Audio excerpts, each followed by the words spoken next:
Salam Allah, peace and blessings, family. I'm your brother in the struggle, Brother Minister Alifullah.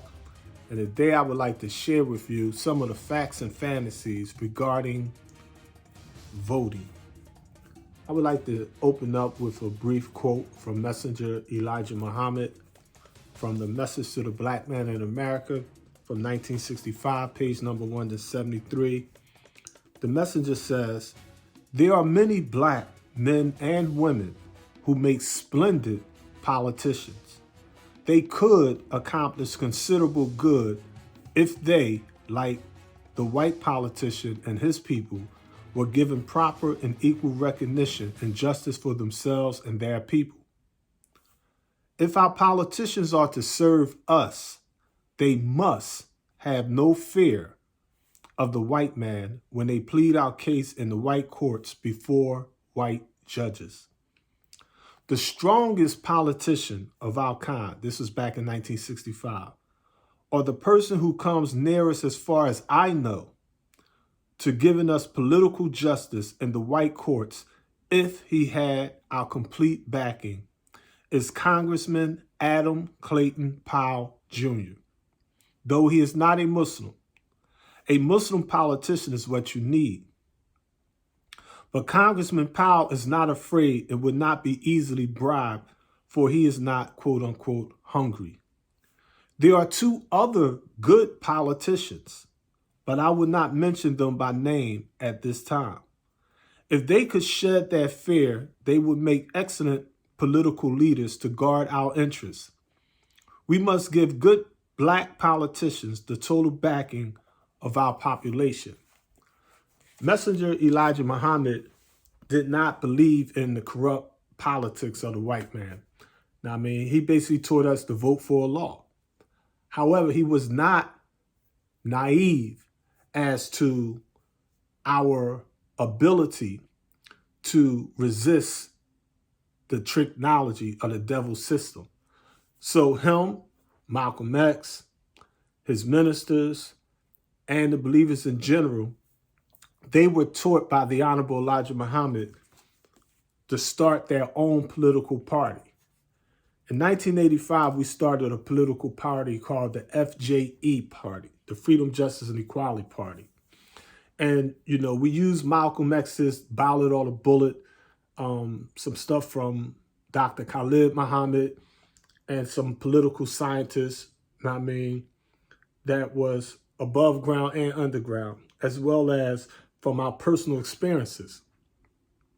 In 1993, for example, short version, we organized the brothers in the belly of the beast and greatest for it. And we was able to form a united front. That united front put the fear of God in these devils. They resisted us on all angles, tried to sabotage, tried to disrupt our unity. But long story short, we had the Sunnis, the American Muslims, the FOI, the 5%ers, South Philly, West Philly, North Philly, the NAACP, the Lifers Organization, the Jews, the Christians, the Catholics, the Latino community, or so-called Puerto Ricans, the Boricuans. We had the above ground and underground apparatuses all united. So we had I think it was about, back then, I think it was around, we used to go in Captain K-Sign's office and see the census. I think it was like 5,000 and something people. And out of them 5,000 something people, we had like 4,000 on board. And of them 4,000, we had like 2,000 that could get at least two other people to vote. So we had a voting block between 6,000 to 10,000 people. And we used to have a long red table. And we used to call people from the street, above ground and underground. We call them in the penitentiary and have them sit down at this table and see what's in the best interest of all sides. We had brothers on death row. We had brothers that needed lawyers that had life without the possibility of parole. So, we was not sitting around waiting for a mystery God to come do anything. And we did not believe in the devil's electoral system.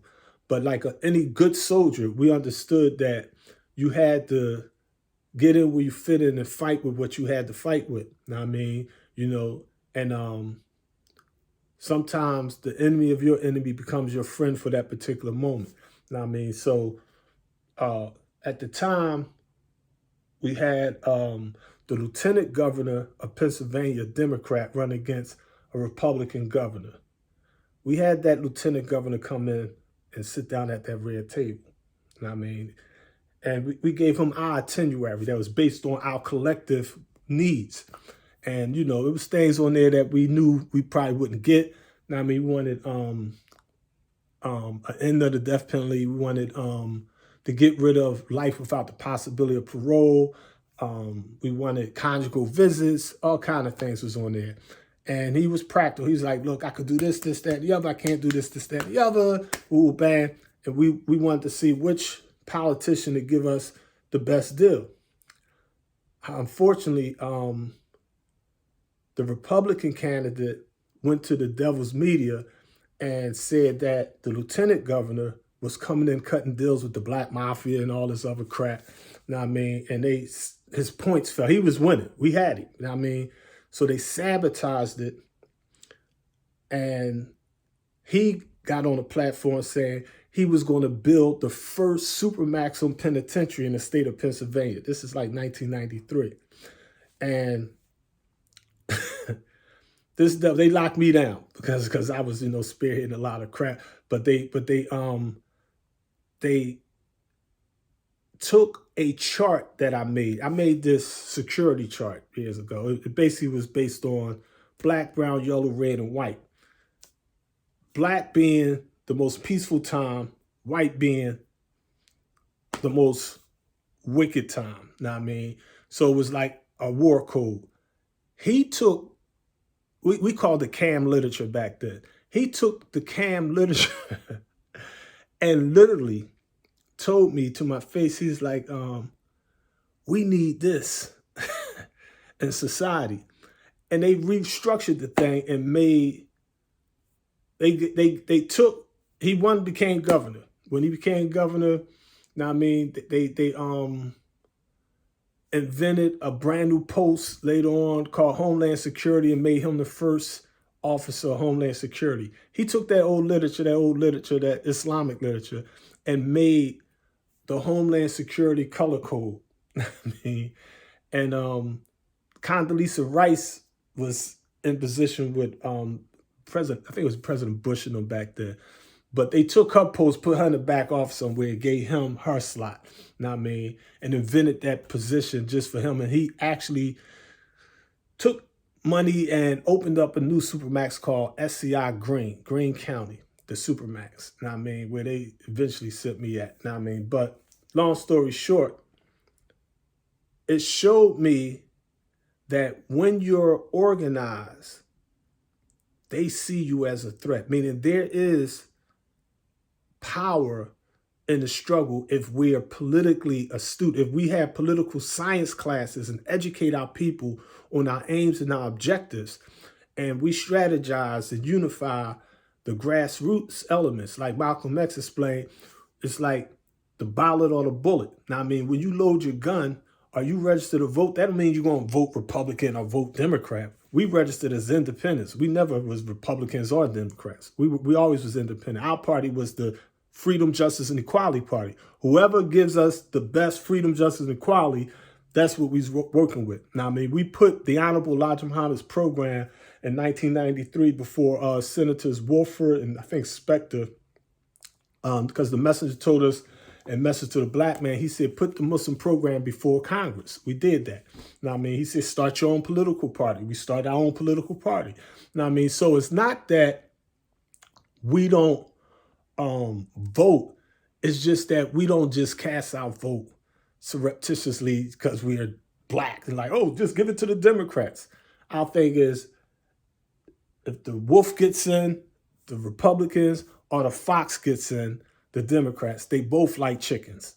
I mean, they're both canines. I mean, one might growl and one might smile, but they both will eat you up. I mean, so we was not under any illusions or delusions when it came to the devil being the devil, regardless of place or time. At the end of the day, we always vote for a law ourselves. I mean, but as our people strive in this political circus and carnival in the wilderness of North America, I mean, it would be politically immature for me as a minister to say, just don't vote. I mean, because with me saying that is really helping a party. The Republican Party loves, oh yeah, don't none of y'all blacks vote. Don't none of you, Black Power, Black Lives Matter, don't vote. Because the Republicans are getting there and people don't understand there are issues that may concern you that may not concern me. So I don't tell you to vote Democrat or Republican. We just want to educate you about the issues, let you know who got what's on the agenda, who got the best platform, what it is that you're looking for. They deal with quid pro quo. So we want you to understand the game, how it operates. Now, I mean, you can't hate the player, you got to hate the game. Now, I mean, there are good and bad in both parties. Now, I mean, some may be more racist than others, but sometimes a person could be like, I don't want you living next to me. And that don't mean that they won't help you. Now, I mean, I don't personally like Donald Trump, but when it came to black jobs, Trump did his thing and Obama didn't do his thing. Now, I mean, so you got to understand the facts from the fantasy when it comes to this political nonsense. Now, I mean, and sometimes you may just be like, I'm falling back. I ain't voting for nobody. Now, I mean, you have to have freedom of thought. I don't believe that we should judge black people that want to vote Republican.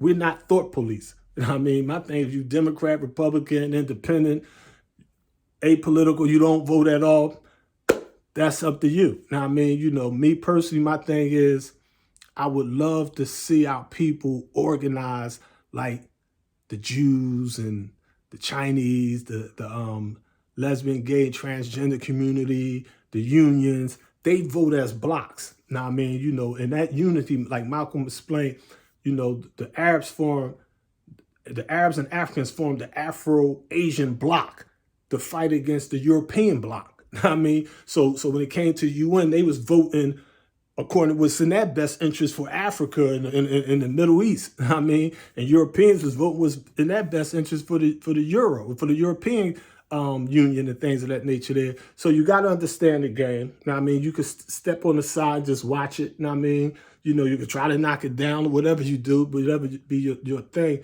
But my thing is to try to promote common union and community. And now, I mean, like right now, the economy is a big thing. The oil prices, the war, the abortions. Now, I mean, it's different things that are near and dear to different people. Now, I mean, so whatever is your individual preference. Now, I mean, my thing is educate yourself as best you can and make the most rational, practical move that you think is conducive to your values. Now, I mean, your way of life. Now, I mean, and don't worry about somebody else. You don't have to vote Democrat because you're black. You don't have to vote Republican because you're black. I mean, you don't have to vote independent because you're black. You don't have to vote because you're black. You know what I mean? You do what you think is the best thing to do under these circumstances. You know what I mean? So with that, we're going to leave with the greeting words of peace and the Arabic expression of Assalamu alaikum, salam Allah. The struggle continues. Black power. Peace.